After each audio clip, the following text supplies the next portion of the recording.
You have been found inferior by a ruling of your peers. Now you must be executed.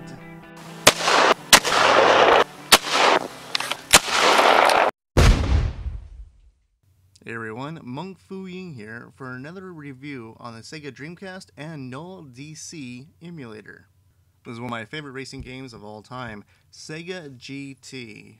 This was a response to the PlayStation's Gran Turismo, and as you will be able to see here, the graphics were, of course, improved from the Dreamcast, from the PlayStation. Of course, it has all the Gran Turismo type of feel to it and racing, really good handling as well, with some added features. Overall, car model design and graphics for this time period, I believe, were pretty good, as you can see. Not too bad. There are differences between the North American, European, and Japanese version of the Sega GT, as well as probably the PC version. But as far as this review, I could not find a full listing of cars for each version. Only thing I could find was when the game was coming out, what was believed to be the cars to be coming out. This here is the year right here, and I just showed the North American version. As you can see, there's a lot more cars in the European version. And just like Gran Turismo, there was a ton of cars inside the used car section. Let's take a quick look at the differences between the Dreamcast graphics on modeling of the cars and the NullDC emulator modeling the car. As you can see, the resolution is quite a bit more crisp on the NullDC, which would be expected. As well as, unless you have your TV on a stretch mode, the Dreamcast only projects out in 480i, I believe. So the resolution will be a more of a boxy form. As you can see, it's not going to be a letterbox or a panoramic type of view to it. By the way, the driving on here wasn't so great because I was connected the Dreamcast to the computer, and the software I was using was leaving a lag between the time what I was seeing and what my controller, what I was able to use on my controller. So I was, bouncing around. But the graphics aren't too bad on the Dreamcast. Now the European version does spread out the screen a bit more. Of course, unless you have a PAL TV or a setup on your computer to take PAL input, you won't be able to play it on a North American TV. But if you're in Europe, then you don't have to worry about that. This is the European version here. Unfortunately, my system would crash whenever I try to play. Now, here is the crisp, lovely looking NullDC running on the computer. It looks fantastic, although there is a sound issue because of copyright issues. I'm not having the sound on my reviews, but as you can see, the graphics are great. Now it might look like I'm just going out of control there, but I have absolutely complete control and response to this. I was just kind of showing that I had complete response in game, although some of this was just bad driving on it. But it looks really good. Even though it looks really good on this, it does look really good on the TV. It's just the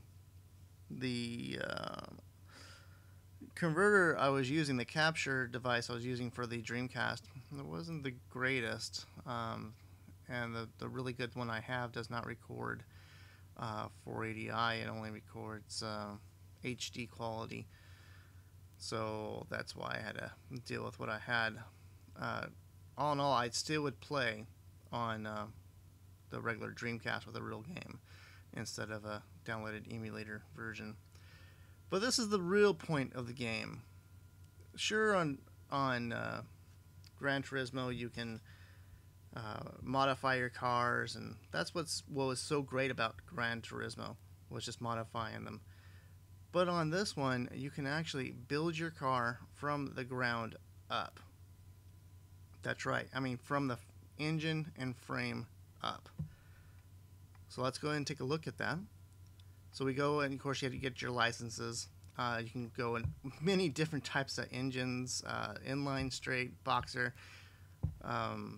V, rotary, and then you can modify them as much as you want. Turbo, supercharger, natural. You can put them on whatever frame you would like. If you want it on a front end, mid, or rear, and it changes the placement of the weight, balance. It changes completely how you're driving. Now look at the stats here on each of the shells, I guess you could say, to put on for your car. The distance between wheelbase, how thin the car is, how thick the car is, how long it is. That changes completely everything on how you drive. And I remember how in awe I was when I first played this, because it really does affect how your car drives in this, and that's what makes this one of my most favorite games. Of course, once you make a car, you can name it whatever you want. This one, I'm just going to call it Car. And then you just go ahead and take it on the track and see what it can do. But that's what really makes the game, is building your car from the ground up and seeing what you can do with it. I mean, it's just, oh, I love that part of the game, and that's what really makes it one of my favorite racing games of all time. There's not many other racing games out there. This is the only car one that I know of that you can go from the engine frame up and build. And by the way, yeah, like I said before, I am playing this through the Dreamcast connected to the computer with a big lag, and that's why the controls are just wacky here. I'm just crashing into everything. When playing on the actual TV, it's not like that at all. And here's on the NullDC, its controls are just perfect. So if you have the option of getting this, definitely get Sega GT, any version. If you can, get the PC version. Unfortunately, I can't find too much information about the PC version, or even buying the PC version. But the European version has all the cars, whereas the North American version is really cut down on the cars. And the Japanese version, I think, is even cut down even worse. Again, there's not much information out there on the original Sega GT list of cars. So I hope you enjoyed my first start of my reviews.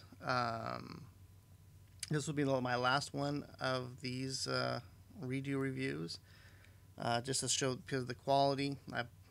I've always done a redo review because of quality when YouTube allows me to. And now that I have a better mic, that's why I'm doing a redo as well. Another reason why not to play this on the emulator is it crashes a lot. I mean, you can race one time, and then after that it crashes. Anyhow, hope you enjoy the review. Please leave some comments. Be civil. Please rate and subscribe. And you guys all have a great day.